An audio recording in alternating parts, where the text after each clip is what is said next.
In today's video, I'm going to teach you how to create a row report with filters, grouping, and sorting.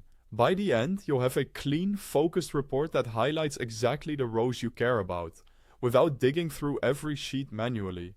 Let's start from a new report. Open your workspace and click Create. Choose Report, then select Row Report. A fresh, untitled report will open so you can define what it should pull in. At the top, click Source Sheets. In the panel, expand Sheets to see your available sources and select the sheet you want to report on. If you manage multiple projects, pick the one that holds the task data you need.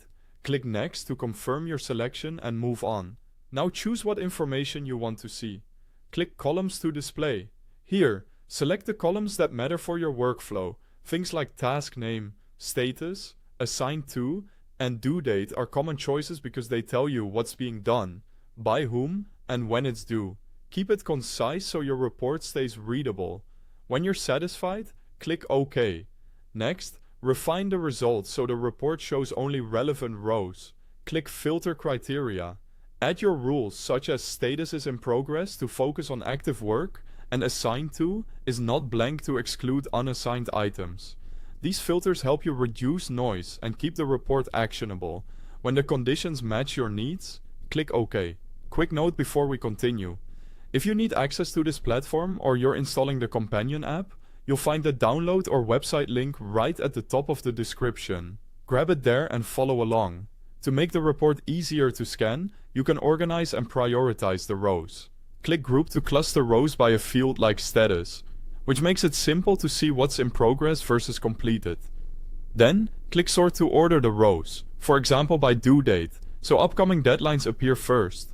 Grouping gives you logical sections. Sorting sets the order within or across those sections. When everything looks good, click Save.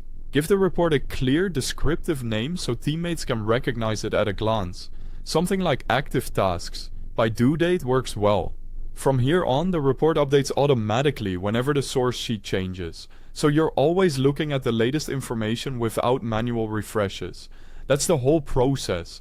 Create the report, pick your source sheet, choose the columns, filter your data, optionally group and sort, and then save. You now have a focused, real-time view of your work. If this was helpful, don't forget to check the link at the top of the description, and thanks for watching.